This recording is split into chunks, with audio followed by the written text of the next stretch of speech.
Guys, ഇതാണ് നമ്മുടെ ഞണ്ട്. ഇന്ന് നമ്മൾ ഞണ്ട് റോസ്റ്റാണ് ഉണ്ടാക്കുന്നത്. സോ ഇത് കണ്ടോ, ഞാൻ കഴുകി ക്ലീനാക്കി വെച്ചിട്ടുണ്ട്. ടൊമാറ്റോ, പച്ചമുളക്, ഒണിയൻ, മഞ്ഞൾപ്പൊടി, മല്ലിപ്പൊടി, മുളക് പൊടി, ഗരം മസാല വീട്ടിൽ പൊടിച്ചേനെ, പിന്നെ ഇത് പെപ്പർ. ഇതാണ് ഇതിന് വേണ്ട മസാല. ഓക്കെ,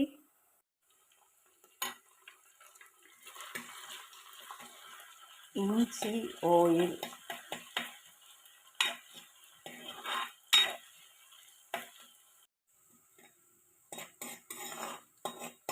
പച്ചമണമെല്ലാം മാറി അത് ഇച്ചിരി ബ്രൗൺ കളറാകണം.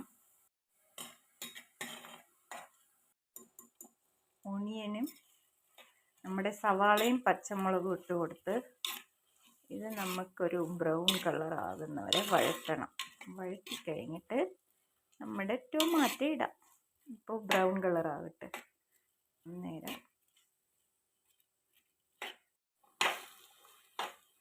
ഉള്ളി കളർ മാറി വരുന്നുണ്ട് ഗേസ്. നമുക്കിത് ബ്രൗൺ കളർ ആകുന്നവരെ ഇത് നോക്കണം. ഇതിൽ ഫസ്റ്റ് ഞാൻ ഓയിൽ ഒഴിച്ചു, കുറച്ച് കടുകിട്ടു, പിന്നെ നമ്മുടെ ഇഞ്ചി ഇട്ടു. ഇഞ്ചി ജസ്റ്റ് ഒന്ന് കുഞ്ഞു കുഞ്ഞായിട്ട് അരിഞ്ഞിട്ട് അത് ചതച്ച് ഇതിലോട്ടിട്ട് അത് ബ്രൗൺ കളറായപ്പോൾ ഒണിയൻ ഇട്ടു, പച്ചമുളകും കൂടെ ചേർത്ത്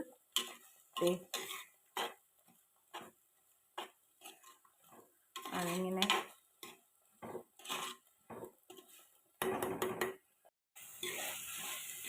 നമ്മുടെ ഉള്ളി ഏകദേശം റെഡിയായി. ഇതിൽ ടൊമാറ്റോ ഇടാം. ടൊമാറ്റോ ഇട്ടു, അത് നന്നായിട്ട് വീണ്ടും അതിങ്ങനെ വഴറ്റണം. അന്നേരം ഇതൊരു ബ്രൗൺ കളർ കിട്ടും.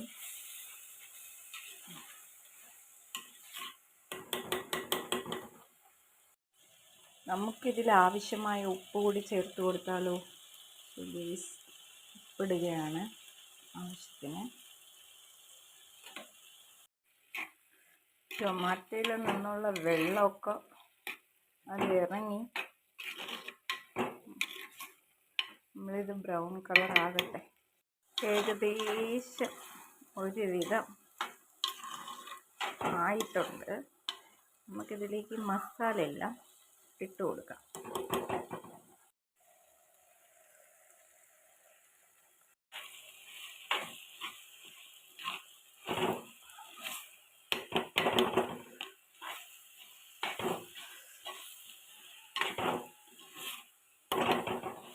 മസാല എല്ലാം ഇട്ട് ചെറുതായിട്ടൊന്ന് ഇളക്കാം.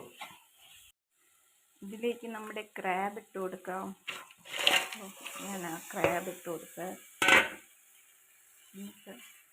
നന്നായിട്ട് ഇളക്കാം. എല്ലായിടവും മസാല എല്ലാം ആയിട്ടുണ്ട്. നമ്മൾക്ക് മൂടി വെക്കാം.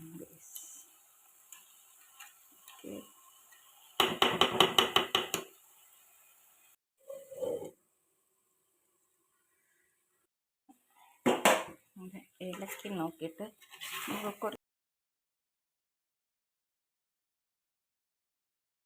ചൂടുവെള്ളം ഒഴിക്കാം.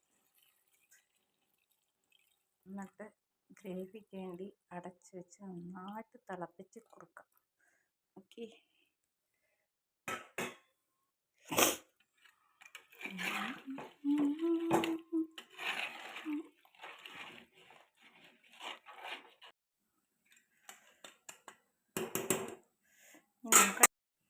ഇത് അടച്ച് വെച്ചിട്ട് ലോ ഫ്ലെയിമിൽ ഇടാവോ.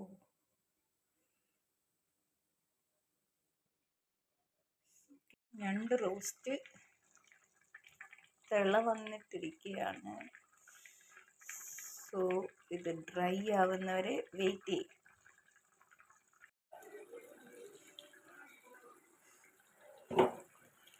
പിന്നെ ക്രാബ് ഇവിടെ റെഡി ആയിക്കൊണ്ടിരിക്കുകയാണ്.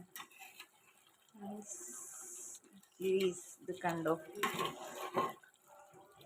നമ്മുടെ റോസ്റ്റ്, ക്രാബ് റോസ്റ്റ് ഇവിടെ റെഡിയായി. കുറച്ച് ഗ്രേവി വേണേ, ഗ്രേവി വേണമായിട്ടാണ് ഞാൻ ഇത്ര ഇട്ടത്. ഗ്രേവി വേണ്ടാത്തവർക്ക് കുറച്ചുകൂടെ ഡ്രൈ ചെയ്ത് എടുക്കാവുന്നതാണ്. ഓക്കെ.